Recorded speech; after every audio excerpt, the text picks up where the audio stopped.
going to have a baby. And then they do it again. And I'm just sitting back going, yeah, I'm going to go get drunk over here. You guys have fun with that. I like how they blame it on the 3-year-old. Like, the three of them all, the 3-year-old is the one with agency in that situation. Like, oh, well, it's his fault. What? They blame it on their other kid. Like, oh, well, he needed this. He needed a brother. Yeah. Yeah. Like, no, you're grown. You know how this works.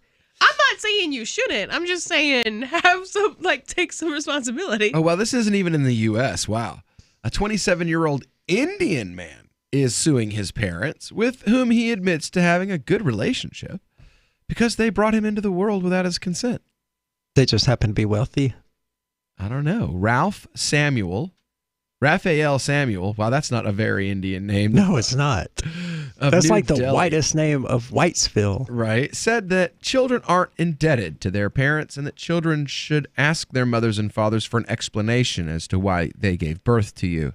I agree with the first part. I agree for those interested in the topic to the second part, but if children aren't interested in why, they shouldn't ask why.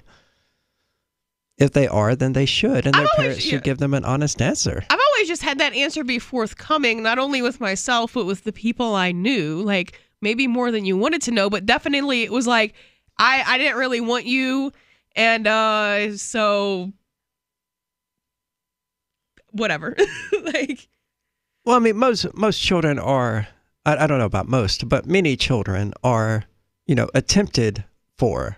I mean, it's not something that generally just happens by accident. Well, we weren't planning on having a kid, but daddy was busting his nuts anyway. That's generally uncommon. Or it's, secrets. One of the people wanted a child and just kept forgetting to pull out or whatever. Yeah, I don't know. I guess I should look up the stats on that. Maybe I'm just really not biased, but have a really skewed view of that, because I don't know anybody from where I was who was on purpose. I want to tell Indian kids they don't owe their parents anything, Samuel told India's The Print. I love my parents. We have a great relationship, but they had me for their joy and their pleasure. My life's been amazing, but I don't see why I should put another life through the rigmarole of school and finding a career, especially when they didn't ask to exist. So I don't have a kid. What does this have to do with his parents? I'm confused. Samuel's belief is part of a system called antinatalism, which promotes the notion that children shouldn't be forced to be born, especially at the expense of the planet. Okay. This is the part that this is the meat of the argument for me, because I agree to an extent. I was not asked to be born, and if you had told me prior to my birth what the next 15 years of my life were really going to be like, I would have said, no thanks, I'm good on that. Oh yeah, no, if I had to do it over, I'm taking the Sinai. But if I get to start at 18, all right. Well, okay. I don't know if I would go that far. No, I would know if I had to start over, Sinai. Okay, fair enough.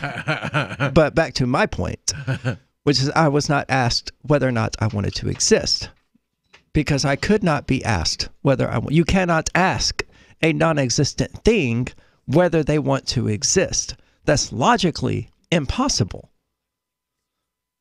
So the antinatalism, or his arguments here, I was not asked if I wanted to exist. He didn't specifically say that, but that's generally what they're getting at. It's stupid.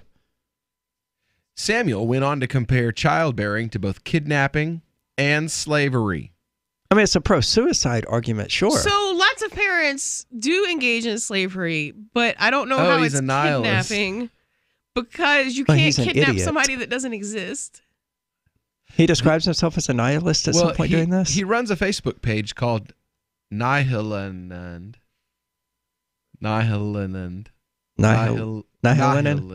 Yeah, which boasts a whopping 800 followers. You can find various memes and videos advocating for allowing the human race to simply die out. A good parent. That's not nihilism. It is in the sense that Nietzsche would have actually used it derogatorily as an insult of nihilists. Yeah. But it is not the philosophical branch typically called nihilism. That's just emo bull crap. That's all that is. Oh, I'm so edgy. I'm going to sue my parents because I was born. Infertility is sexy. No, seriously, he has a video of himself in a t-shirt that says, infertility is sexy. It sounds like he doesn't have to worry about whether or not he's fertile. Not according to a few thousand years of human evolutionary development, kiddo.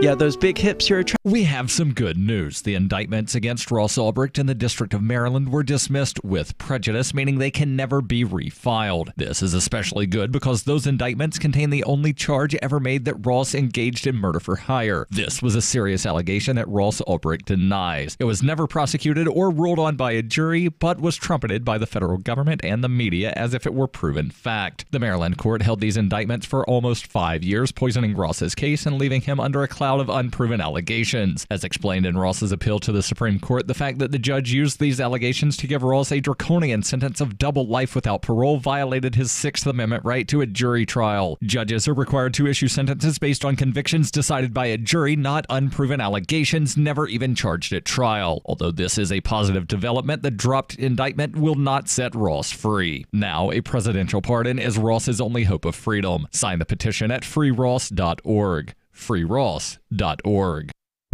I love My Magic Mud. I drink a lot of coffee. I had stains on my teeth. Then I found My Magic Mud, and I was told it would remove stains. So I paid attention when I brushed the first time. My Magic Mud is black tooth powder, and the difference it made in my teeth in one application was noticeable. With 4, my teeth were as white as you normal folks out there. Please go to mymagicmud.com and buy a jar. There's 150 applications for $25. You can use Bitcoin, mymagicmud.com. Is spreading the message of liberty, cryptocurrency, and peace around the globe worth $2 per month to you? As you may already know, in addition to our internet feed, LRN.FM broadcasts on free-to-air satellite across North and Central America, as well as Sub-Saharan Africa. And we've been available on satellite for free 24/7 since 2010.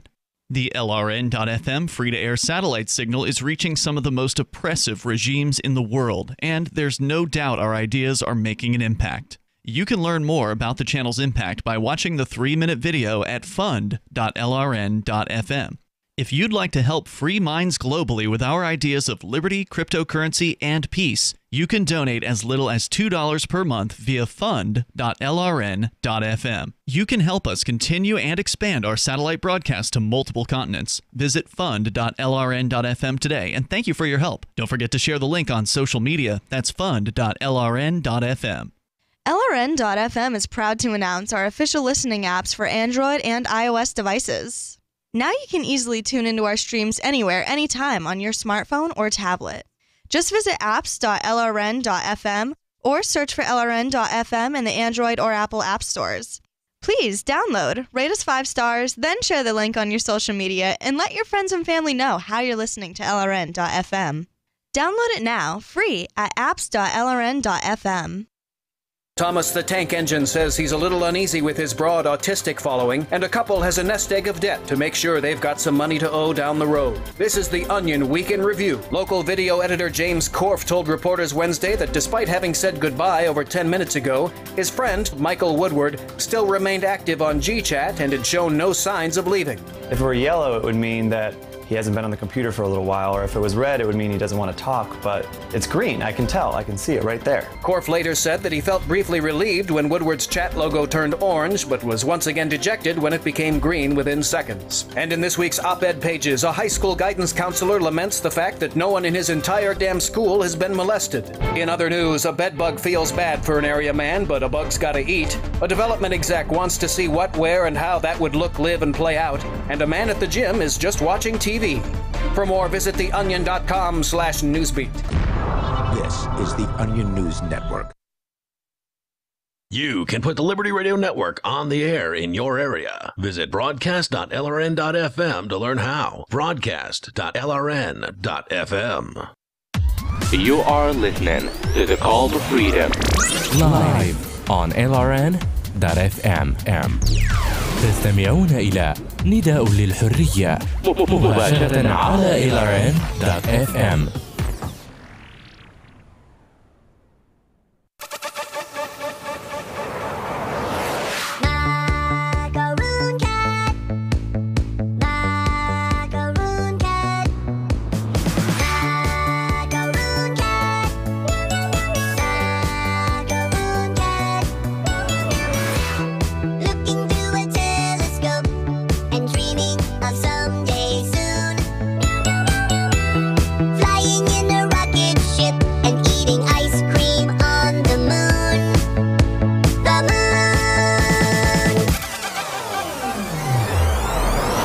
Welcome back here to the Call to Freedom here on LRN.FM.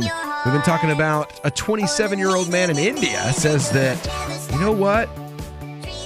I should be able to sue my parents for giving birth to me because they didn't ask me before they made that decision. I disagree. How do I ask you if you don't exist? That's the first thing. How do I garner consent from a non-existent being? He should be allowed to kill himself for sure. Okay, but that's not what he's saying. He's saying that's why I disagree. Right, but it's a decision you have to make in their absence, and that they can reverse. So yes, via we suicide. should kind of all just get over it. Well, I think his point and the whole antinatalist movement should be more about normalizing society as something not necessarily indicative of mental illness throughout society. Because I believe that would be the solution here. Okay, I didn't want to exist. My parents wanted me to, but I don't want to, so I'm out. Peace. I think that would be a more valid approach than I'm going to sue my parents. Some of the memes that this cat has on his page include one that says, "A good parent puts the child above its wants and needs, but the child itself is a want of the parent." Another calls parents hypocrites. Look, that is not necessary. That's a really bleak way to view human relationships. This guy needs a hug, man. I don't think he's got a good relationship. Maybe that's his parents' fault. I think he's just a lazy bastard. Yeah, I don't think he's got a good relationship with his parents at all. I don't think they hug this dude enough. Isn't forcing a child into the world and then forcing it to have a career kidnapping and slavery? How are you forcing it to have a career? Well, no, he's a rich kid, and his parents probably cut up his credit card, so now he's like, I think my parents should not have given birth to me if they don't want to give me the money that I want. So give him the right to kill himself. It's not your parents requiring you to get a job. He doesn't want to kill himself. He doesn't want to have a career in order to sustain himself. So he's going to sue. Yeah, but that's not his parents' fault. That's reality's fault. It's not your parents making you get a job. It's not even society making you get a job. It's the fact that if you don't eat, you will starve to death. It's their fault that he exists. So it's their fault. Sure, but I mean, he can remedy that. He can remedy that problem very quickly and easily with, a 12 gauge. The only reason that your children are facing problems is because you had them. Wow. So there's this concept that's called attenuation. And that's about 1 million steps into it. Well, I mean, he's not wrong. It's true in the same sense that somebody got in a car accident because I left early and they cut me off, and if I wasn't there to cut off, then they wouldn't have been at the same spot down the road 30 miles later. Like, it's technically true, but ridiculous.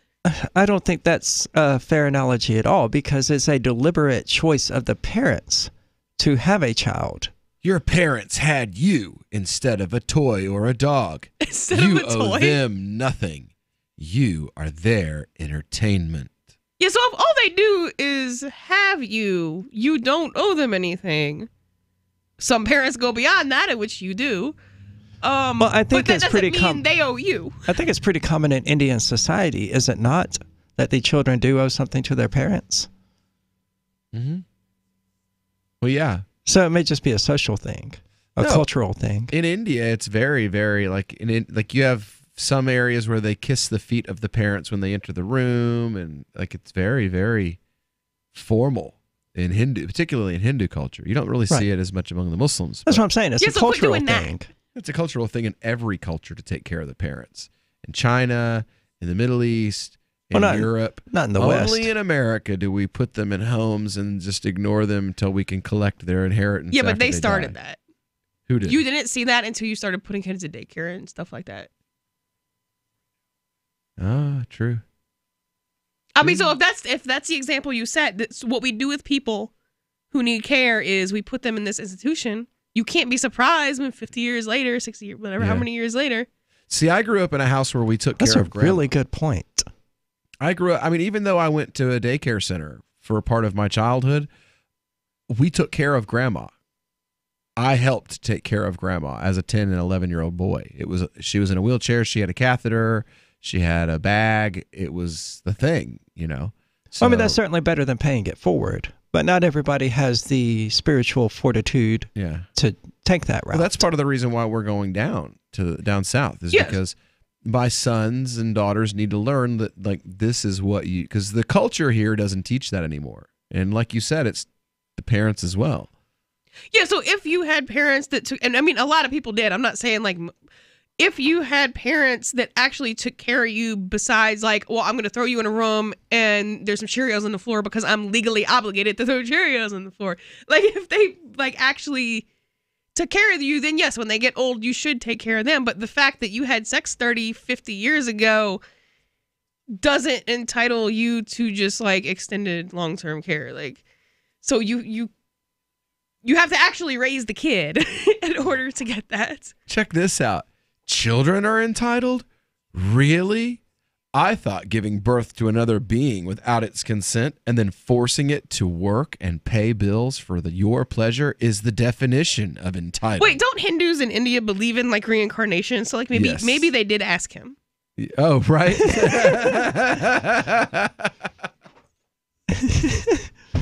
We asked you when you were your great-great-grandmother, and she said, okay. So you were your great-great-grandmother's cow, and we asked. So stop complaining.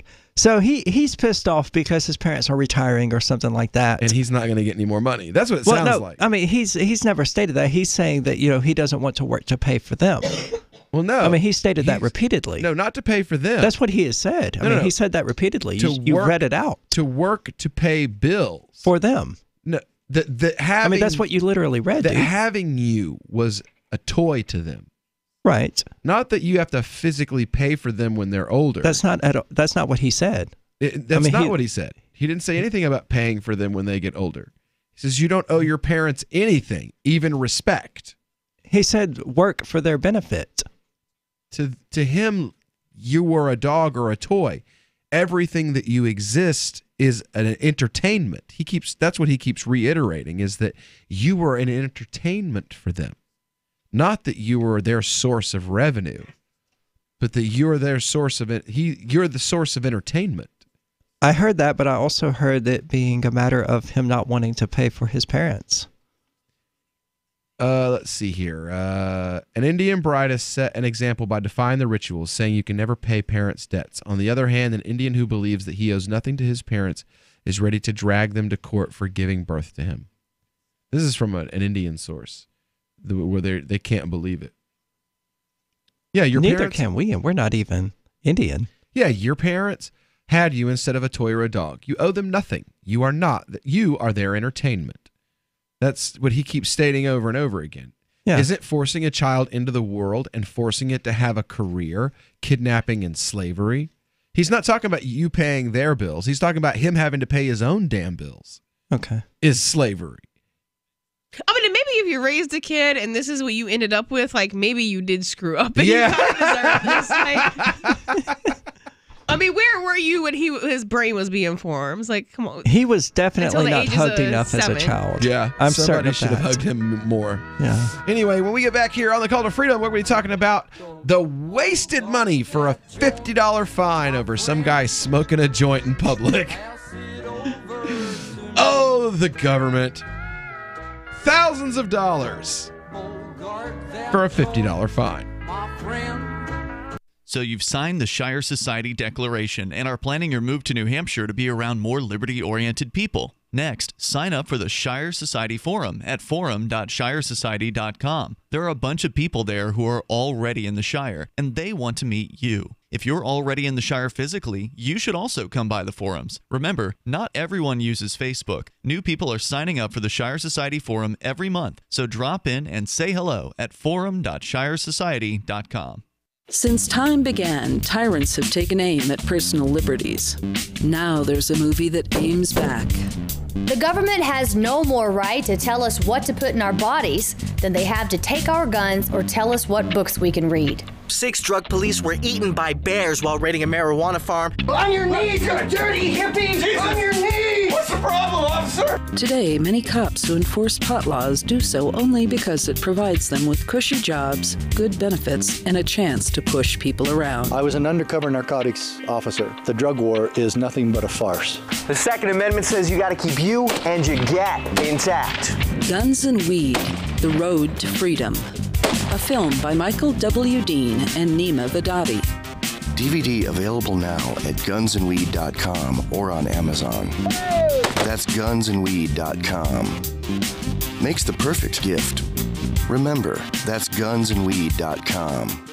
There are lots of ways to listen to Free Talk Live. Our podcast has been around since podcasts began, and now the FTL feed is loaded with content besides our full show archives. Did you know that we make it easy for you to customize your podcast subscriptions? We have different feeds, one that includes only our full shows, one with just the Daily Digest, and one with just the Edgington Post. You decide what you listen to. It's quick and easy to customize your feeds at feeds.freetalklive.com. That's feeds.freetalklive.com.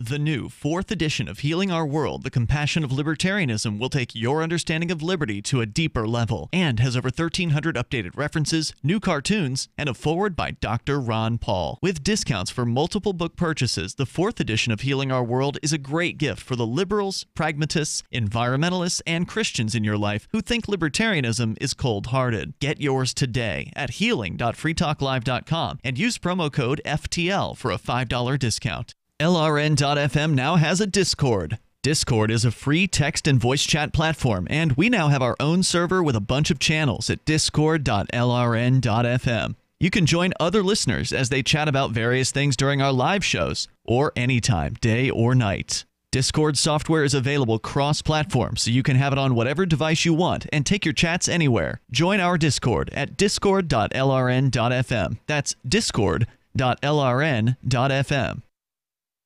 The warning signs. At first, he made me feel special. He promised he'd look after me, provide for my future.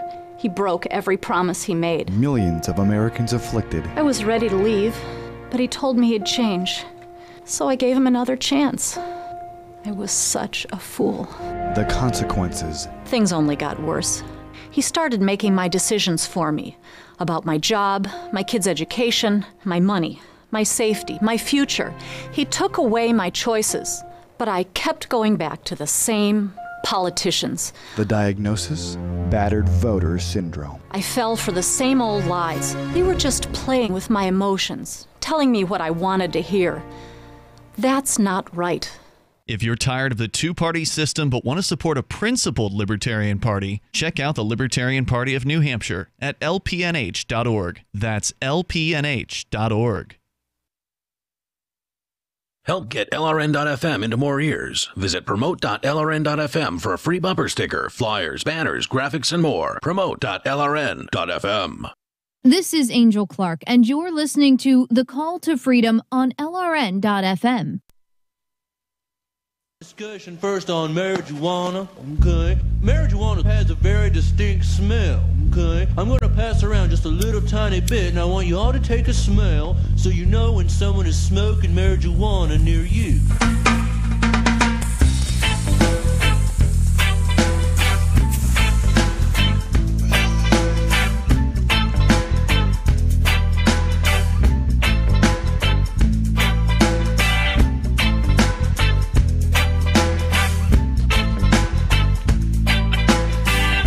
Welcome here to the Call to Freedom, the final segment of our 3-hour broadcast today.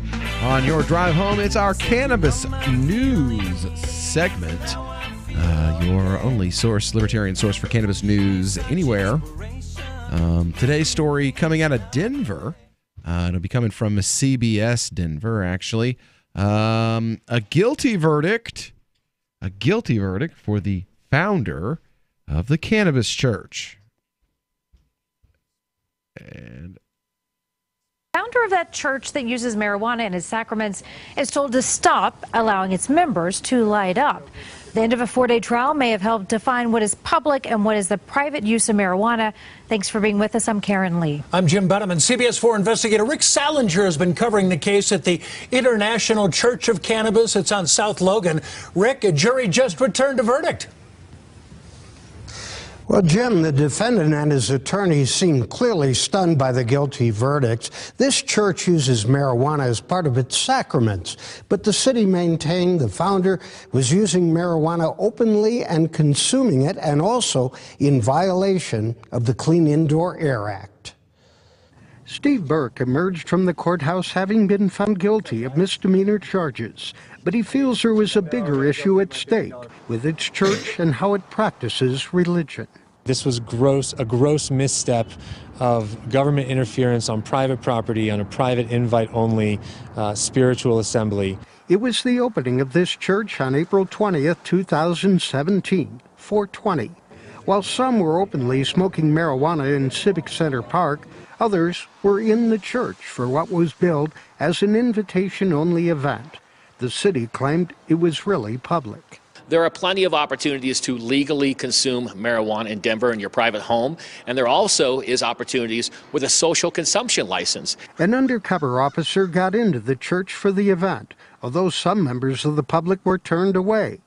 The penalty for Burke's conviction is just a $50 fine and $21 in court costs. But he sees this as an intrusion on a constitutional right. I mean, as far as the last time I checked, we have a constitutional right of freedom of religion in this country. And because I believe cannabis helps me on my spiritual journey, doesn't give somebody else the right to say that's not a valid religion. It is. He looks blazed. The church plans to continue its services and events here, but the city sent it this letter just before it opened, and it reads, "The law is clear that a belief in the benefits of marijuana does not constitute a religious belief." Live in Denver, Rick Salinger, covering Colorado First. All right, Rick, thank you. That's like saying that wine is not a sacrament in Jewish services because people imbibe it to get drunk. Yeah, but wine has to be specifically exempted from those state laws. Yeah. We are following breaking news right now in Denver. Copter 4 showing us a large crime. What he's saying is that he's being discriminated against because his sacrament is cannabis instead of wine. Yeah, so if it was like a church of something else and not the church of weed, like these other religions you're talking about have a whole religion around them, and then also they happen to sip wine. Well, like Rastafarianism then. Let's assume he's a Rastafarian. My question is still the same. It's going to be, what is the distinction the courts are using, and what is the basis for which they're doing it when determining whether a belief is religious or non-religious? There is a 5-pronged test that I'm not going to remember it all right now, but it has dealing with the ultimate purposes of life, life you can get that beyond outside death. of religion. Well, yeah. And there's 3 other ones. I'm not, it's not, I don't think I could. So I would assume that for something to qualify as a religious belief, it would have to meet all of the criteria. No, it's one of those balancing tests, which means they grant it if they feel like it. But there's still like.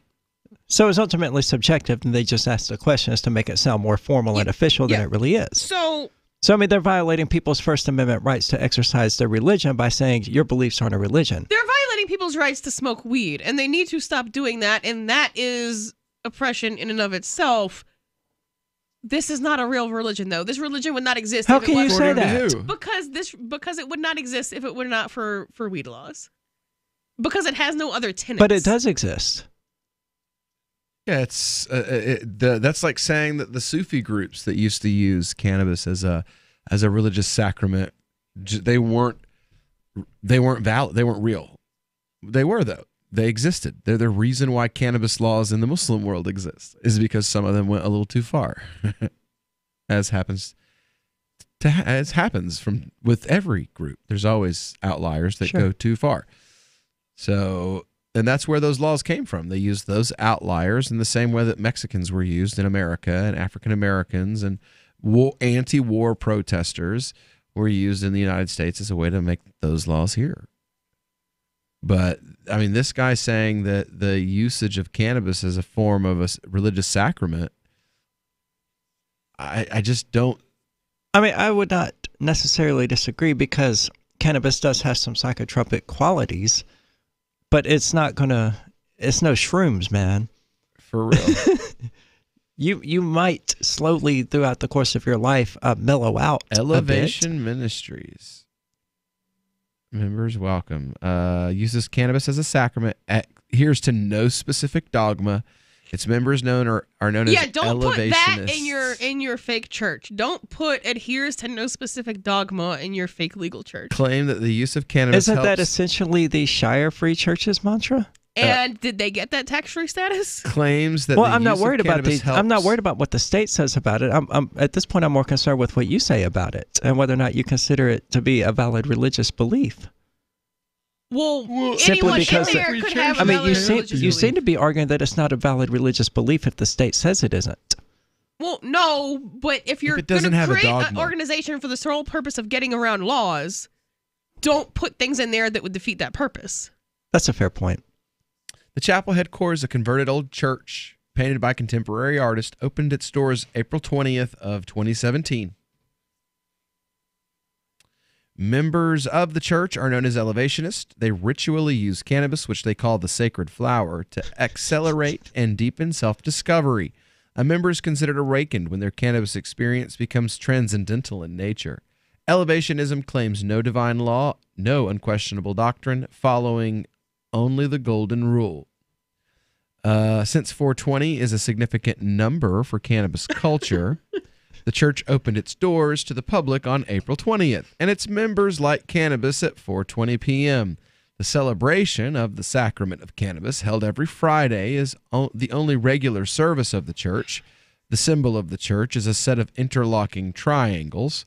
By itself, ritual use of cannabis is not a modern invention, as it appeared in several world religions over a period of 3,000 years. Also, the International Church of Cannabis is just one of several modern religious organizations that considers cannabis a sacrament. In May 2017, the church announced that it would begin offering wedding services in a cannabis-friendly environment. Okay, yeah, so there are ways to accomplish this. This is not one of them. Members of any religion can become elevationists. Did you hear that too? Yeah. Yeah. Something just broke in for a second and right back out. It sounded like it was saying on LRN. Oh, okay.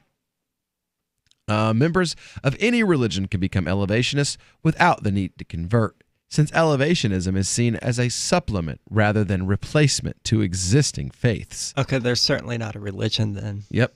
The only restriction is that persons under 21 years of age aren't allowed into the church when cannabis is being consumed.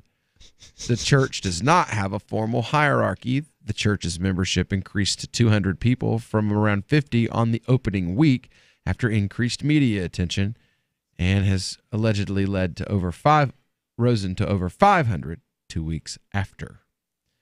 The religious nonprofit organization behind the church was formally established in Colorado in 2016. Democrat from the Colorado House of Representatives banning cannabis. Oh, okay. Never mind. So yeah, it's not a religion. It's a supplement. No, it's not a religion. Yeah.